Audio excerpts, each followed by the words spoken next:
दोस्तों नमस्कार, सभी का स्वागत है प्रवचन डिजिटल पर। उत्तराखंड में जो धांधलियां चल रही हैं उसका आक्रोश हम सभी ने देखा है, किस प्रकार से उसका आक्रोश सचिवालय से लेकर सड़कों तक हमने देखा है। लेकिन ये आक्रोश कहां तक पहुंचा है, क्योंकि आज सीएम साहब से मुलाकात हुई है, जो बेरोजगार संघ है, जो पूरा लीड कर रहा है इस पूरे आंदोलन को, और जो धांधली हो रही है उस पर चर्चा करने की कोशिश कर रहे हैं कि आखिर ये धांधली क्यों हो रही है। सीधा बॉबी पवार के पास हम लोग चलेंगे, क्योंकि आज सीएम साहब से उनकी मुलाकात हुई है और सीएम साहब ने क्या कुछ आश्वासन दिया है, क्योंकि अभी अभी आपने देखा होगा 5 भर्तियां भी कैंसिल हो गई है। बॉबी भाई, सीएम साहब से मिले थे आज, तो क्या कुछ रहा वहां पर? देखिए, हम जब सुबह सीएम साहब से मिलने गए तो उन्होंने हमें तकरीबन 20 से 25 मिनट हमारे साथ वो बैठे। सारे मुद्दों पर जितनी भी हमारी मांगे हैं, जो 12 सूत्रीय मांगे थी, उन मांगों पर डिस्कस हुआ। और उन्होंने सीबीआई जांच के लिए भी कहा है कि सीबीआई जांच अगर हो जाती है तो कहीं भर्तियां ना रुक जाए, इसलिए हमने पहले इन भर्तियों को यूकेपीएससी को ट्रांसफ़र कर दिया है। अब अगर हमें सीबीआई जांच के आदेश भी देने पड़ते तो हम देंगे, उसके बाद ये भर्ती प्रक्रिया जो है चलती रहेगी। और बात रही वीडियो पीडीओ में, तो उन्होंने कहा कि हम इस पर कानूनी सलाह ले रहे हैं और जिस प्रकार से भी इस पर हम, जो हमारे विधिक सलाहकार है वो हमें सलाह देंगे, उस प्रकार से हम इस पर एक्शन लेंगे। और हमने फिर उनको जो चीज़ें पता नहीं थी वो चीज़ें बताई। हमने ये कहा कि पेपर कई ऐसे लोगों को भी मिला है जिन्होंने नकल करी है, पेपर पढ़ा है और उसके बाद सिलेक्शन नहीं हुआ, और वो लोग बॉर्डर पे हैं।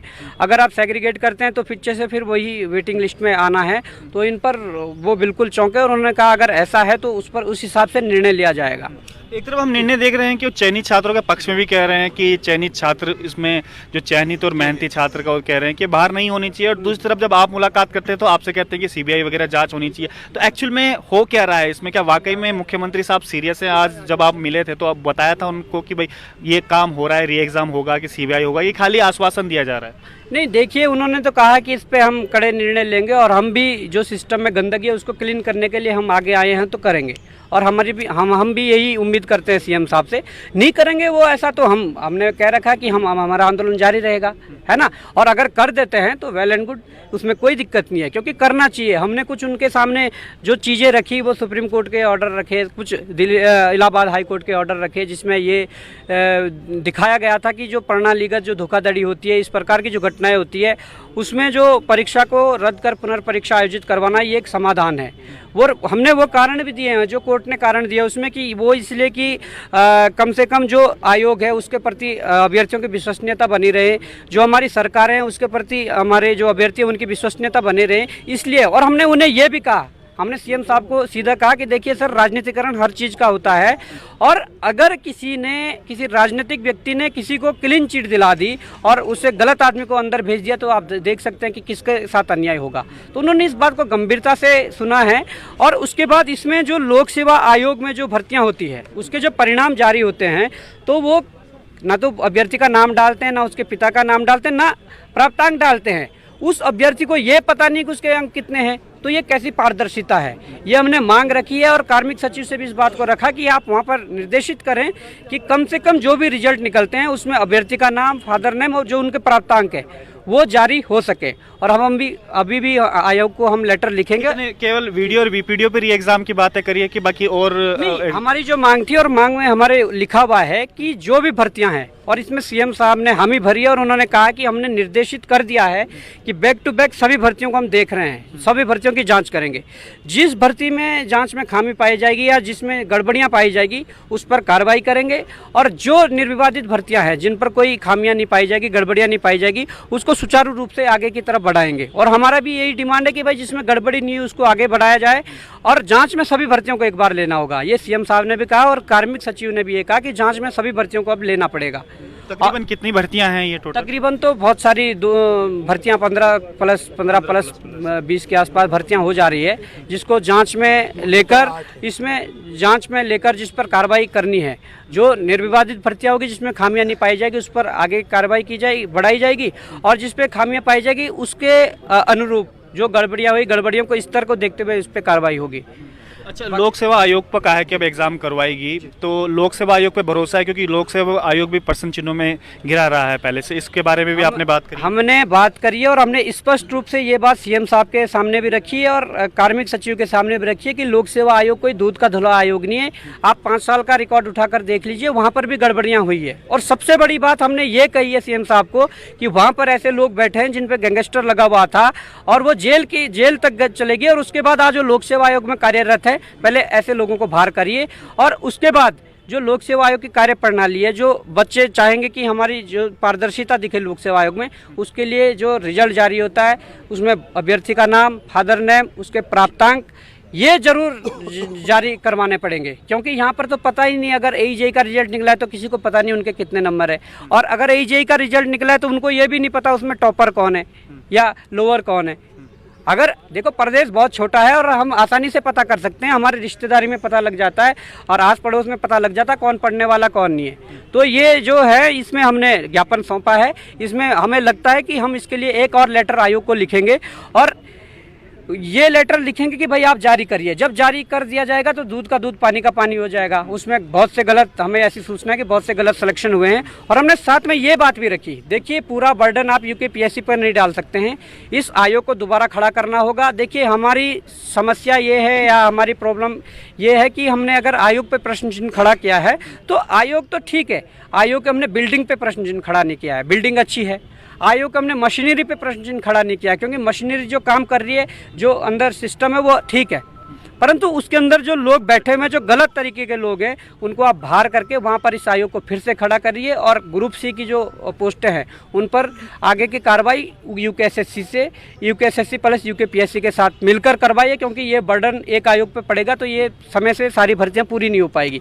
ये तमाम मांगे, उसमें 30% महिला, कैमरामैन को कहूँगा दिखा भी दें जो तमाम जो मांगे हैं वो सारी की सारी, इसमें आपको टोटल 12 मांगे आपको देखने को मिलेगी। जो 12 मांगे को लेकर आज जो उत्तराखंड बेरोजगार संघ था वो सीएम साहब से भी मिला। 30% का जो महिला क्षैतिज आरक्षण है उस पर भी हमने बात रखी और उस पर उन्होंने हमें दिखाया है कि हाँ वो ड्राफ्ट तैयार कर रहे हैं अध्यादेश लाने के लिए, तो ठीक है, वेल एंड गुड, स्वागत है उस चीज़ का। हमने ये बात रखी है कि जब खंडूरी जी लाए थे तो उन्होंने एक शासनादेश जारी करा था कि उत्तराखंड महिला को 30% आरक्षण दिया जाएगा, परंतु कोर्ट भी ये कहता है, कोर्ट का भी इस आधार पर डिसमिस किया है कि शासनादेश के आदेश पर, शासनादेश के आधार पर आप किसी को 30% आरक्षण या आरक्षण की वो नहीं कर सकते। हाँ, अगर अध्यादेश लाकर कोई एक्ट पारित किया जा सकता है तो एक्ट बनके वो 30% का लाभ मिल सकता है। तो वही हमने कहा कि एक एक्ट लाया जाए और एक्ट बनाया जाए उस पर अध्यादेश लाकर। और अब आज जो सीएम साहब ने आपको आश्वासन दिया है, क्योंकि आश्वासन उन्होंने उन चयनित छात्रों को भी दिया है तमाम प्रकार के, क्योंकि राजनीति में आश्वासन का खेल है, आगे और क्या कुछ करने वाले हैं? अगर ये 12 सूत्रियां जो मांगे हैं वो पूरी नहीं होती है तो क्या कुछ और करने वाले हैं? देखिए, हमने बोला भी है और इस ज्ञापन जो हमने सीएम साहब को थमाया है उसमें लास्ट में लिखा भी है कि यथा आपसे अनुरोध है कि उक्त सभी बिंदुओं पर यथाशीघ्र उचित कार्रवाई की जाए, अन्यथा हम जन आंदोलन के लिए विवश होंगे, जिसकी संपूर्ण जिम्मेदारी शासन प्रशासन की होगी। ये कोई चोरी छिपे वाला मामला नहीं है। हम तो सीएम साहब के सामने स्पष्ट करके आए हैं कि आप हमारी अगर मांगों को मानते हैं तो ठीक है, क्योंकि हम अपनी जेन्युइन मांगों को लेकर लड़ रहे हैं, परंतु अगर आप नहीं करते हो तो देखिए जन आंदोलन होगा और इस बार आंदोलन ऐसा होगा कि बहुत बड़ा आंदोलन पूरे प्रदेश में होगा और करा जाएगा। ये अच्छा, प्रदेश में लगातार आंदोलन हो रहे हैं, अभी सचिवालय घेराव भी किया था, इसके अलावा कोटद्वार में भी आपने घेराव किया था और हर जिले में अलग अलग घेराव भी हो रहे हैं, तो इन सब का क्या दबाव बना है सीएम के ऊपर? क्या इससे पहले वो आपसे मिलना चाह रहे थे, क्योंकि इससे पहले भी एक बार मुलाकात हुई थी? देखिए, दबाव बना है, इसलिए आज सीएम जी जो हमारे हैं मुख्यमंत्री साहब, उन्होंने बुलाया है वार्ता के लिए। ये अगर दबाव का कारण है, इसमें पूरे वो प्रदेश के युवा, अभिभावक, वो सभी साथी प्रदेश के जो हैं जिन्होंने प्रत्यक्ष अप्रत्यक्ष रूप से ये दबाव बनाने का काम किया है और कम से कम ये जो गलत सिस्टम है, सिस्टम में जो गंदगी भी है, इसको साफ करने के लिए जो योगदान दे रहे हैं, वो जरूरी नहीं कि देहरादून आए होंगे। आज उत्तराखंड के हर एक जिले से, हर एक ब्लॉक, हर एक तहसील से जो आवाज़ें उठ रही है, कहीं ना कहीं उन सबके दबाव के कारण आज ये वार्ता सफल हुई। और वार्ता सफल हम तब मानेंगे जब इस पर यह कार्रवाई हो जाएगी, और अगर कार्रवाई नहीं होती तो हमारे जो आंदोलन है वो जारी रहेगा, इस पर कोई दो राय नहीं है। पंत जी भी हमारे साथ हैं। पंत जी, शुरुआत हुई थी उत्तराखंड बेरोजगार संघ की इसी गांधी पार्क से हुई थी, इसी गांधी पार्क में आप दोबारा मौजूद हैं और उन्हीं मांगों को लेकर मौजूद हैं, तो क्या कुछ लग रहा है अभी आपको? सीएम साहब से मुलाकात होगी है, लगातार सचिवालय और अलग अलग जगह कूच भी कर लिया है, तो अब क्या लग रहा है, क्या कुछ लग रहा है? अब कुछ होने वाला है? युवाओं का भला, जो आक्रोश युवाओं के अंदर है वो ठंडा होने वाला है, सीएम साहब उसको ठंडा करेंगे? जी, सर्वप्रथम तो सीएम साहब का धन्यवाद। आज उन्होंने बेरोजगार संघ के डेलीगेशन को बुलाया, हम लोग भी कुमाऊं से आए। तो मैं आप सभी लोगों को ये बता देना चाहता हूँ कि सीएम साहब इस मामले में बहुत सेंसिटिव हैं, इसीलिए उन्होंने पर्सनली हमें भी समय दिया और साथ साथ जो है उन्होंने शैलेश बगोली सर जो सचिव साहब हैं उनके साथ हमारी मीटिंग फिक्स कराई। करीब 1 घंटा उनके साथ टेक्निकल पहलू पर बात हुई। तो मैं आप लोगों को ये बता दे रहा हूँ कि जो लोग ये सोच रहे हैं कि ज्वाइनिंग सपने में भी देख रहे हैं हमारी ज्वाइनिंग हो जाएगी, तो ऐसा नहीं होने वाला है, ठीक है। और जो बड़े बड़े कुछ लोग जिनको यूकेडी में रोज़गार नहीं मिला, फिर वो आम आदमी पार्टी में रोज़गार देखने के लिए गए, फिर अब वो आजकल बीजेपी में रोज़गार तलाश रहे हैं। वो कुछ बच्चों को लेकर के सीएम साहब पे उन्होंने दबाव बनाया था, वो जो दिख रहा है साहब, ठीक है।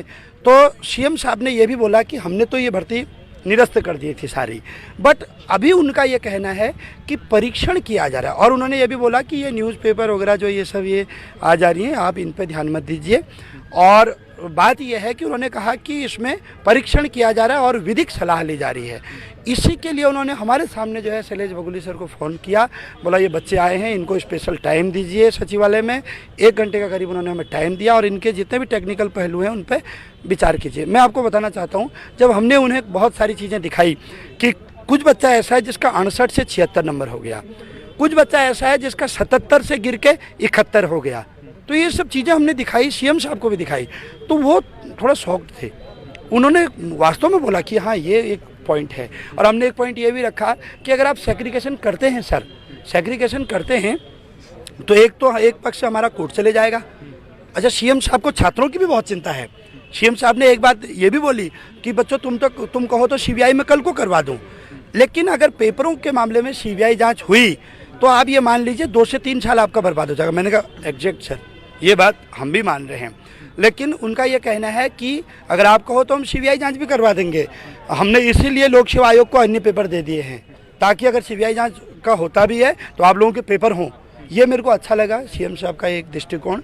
और दूसरी बात, उन्होंने ये क्लियर कट कह दिया है कि जैसे हमने मतलब अब आप लोग चाह रहे हैं कि सीबीआई जांच हो कि नहीं हो, क्योंकि सीएम साहब कह रहे हैं कि 2 से 3 साल बर्बाद हो जाएंगे, तो अब क्या डिमांड है, सीबीआई होनी चाहिए कि नहीं होनी चाहिए? देखो, मैं एक स्टूडेंट के रूप में मैं कह रहा हूँ, मैं स्टूडेंट हूँ, छात्र हूँ, तो मैं तो ये चाहूँगा हमारी राज्य सरकार इस पर तुरंत जो है री एग्ज़ाम का डिसीजन ले। मैंने सीएम साहब के सामने भी बोला कि साहब आप री एग्ज़ाम का बोल्ड डिसीजन लीजिए, हम आपके साथ हैं, कोई दबाव नहीं होना चाहिए। तो सीएम साहब ने कहा कि मेरे ऊपर कोई दबाव नहीं है।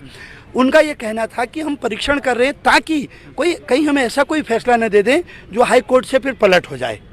तो इसीलिए उन्होंने हमें शैलेश बगोली सर के पास भेजा कि आप टेक्निकल पॉइंट जो आपके पास है उनको दिखाइए और बात कीजिए, डिस्कस कीजिए। 1 घंटा बात हुई।